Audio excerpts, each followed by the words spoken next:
j'appelle. On est spécialisé dans l'aménagement urbain qualitatif en pierre naturelle et des aménagements donc contemporains qui a 31 ans d'existence aujourd'hui, répartis sur 3 agences et originaires du Puy-en-Velay. Nos pierres proviennent essentiellement donc de carrières locales qu'on privilégie, donc la pierre de Bouzantès, l'Arcos de Blavozy également, qu'on utilise beaucoup et fréquemment dans la région. Et ensuite, on travaille beaucoup les calcaires de Comblanchien, donc calcaire français, le granit du Tarn également. Et ensuite, quand on ne peut pas répondre à la demande ou quand il y a une demande express d'emploi d'une pierre étrangère, on est là pour apporter notre expertise, notre savoir-faire, pour proposer la bonne pierre pour son bon usage. Et j'appelle donc cette fois, on peut le dire, Cédric Gervais, s'il vous plaît. Cédric Gervais, notre partenaire de Durand Pavage, et ceci pour le trophée de l'aménagement urbain. Bonsoir, monsieur. Bonsoir. Venez à côté de moi, n'ayez pas peur. Bonsoir. On y va? Bonsoir à tous. Roulement de tambour? Allez, c'est Bon. parti.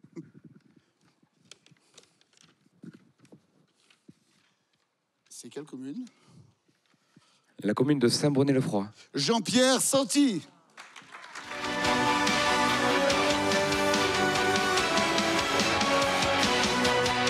Monsieur le maire, pour le trophée de l'aménagement urbain.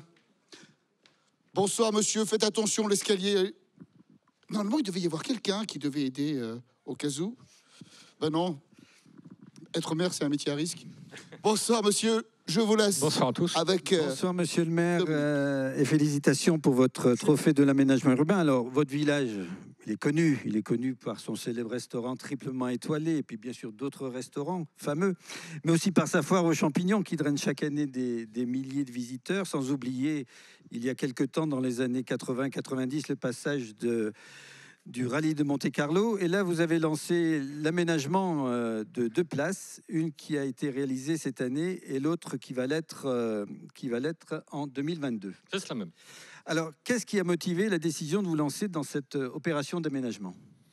Alors, c'est une initiative au départ à l'échelle de la communauté de communes du Pays de Montfaucon, dont Bernard Souvigny est également le président, où au niveau des 8 communes, on a souhaité réfléchir sur la notion d'attractivité de façon à continuer à maintenir, voire si possible augmenter les populations, puisque à partir du moment où on arrive à maintenir, augmenter les populations, on maintient les écoles, on maintient les services.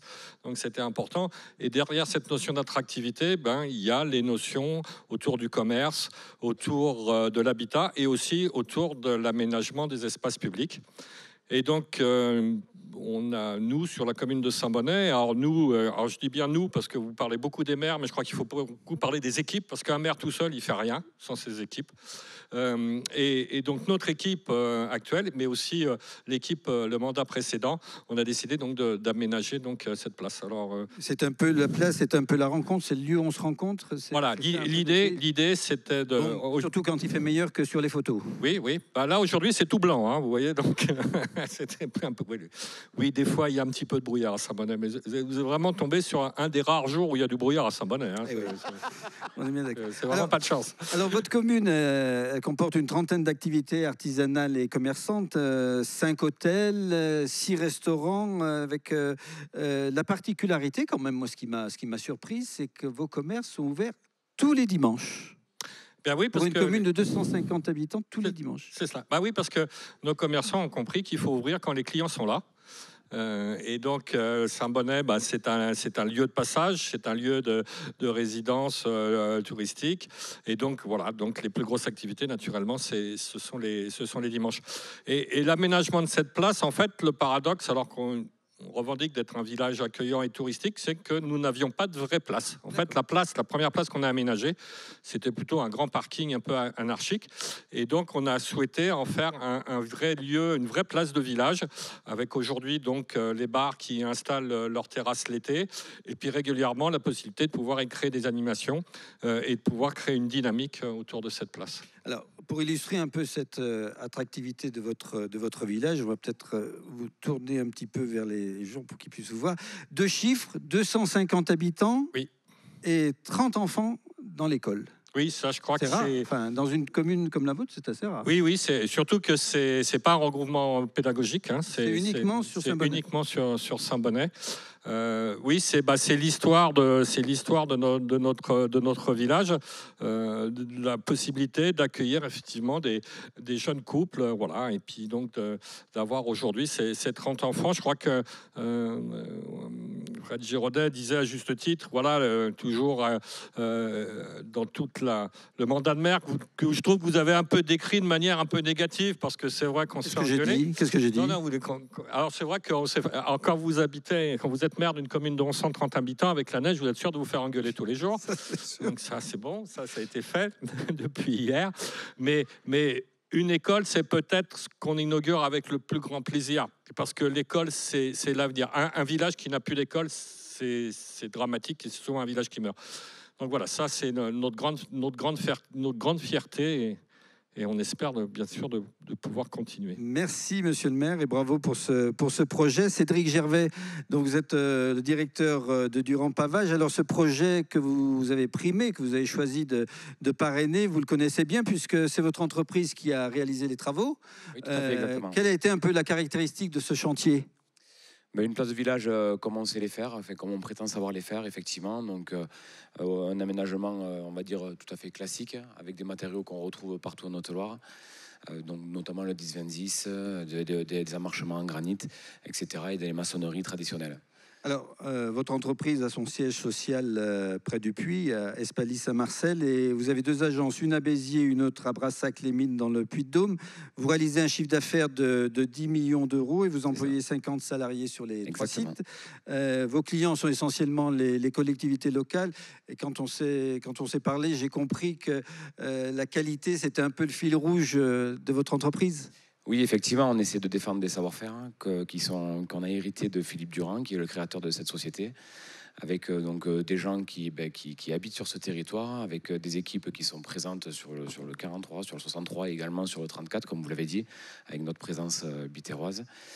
Et on essaie de défendre ces savoir-faire, voilà, et de mettre en valeur l'humain et de conserver scrupuleusement notre niveau de qualité et essayer de le lever chaque jour.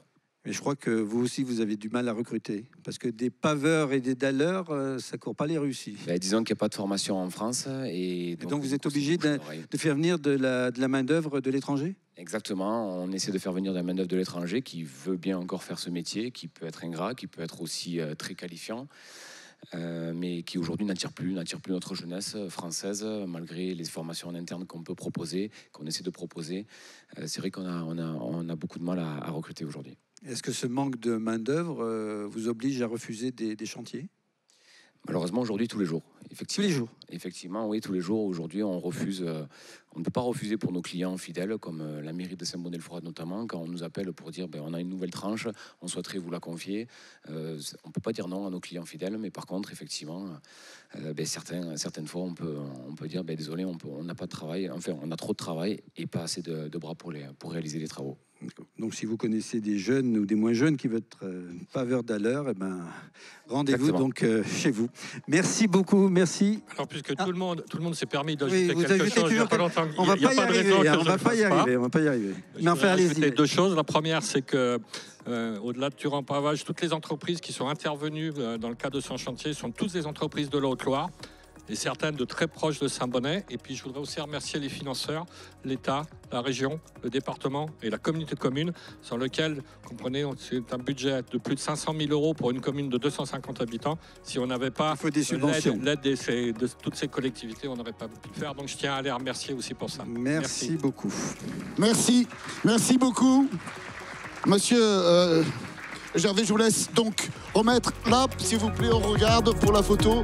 Et encore toutes nos félicitations. Merci beaucoup. Merci beaucoup.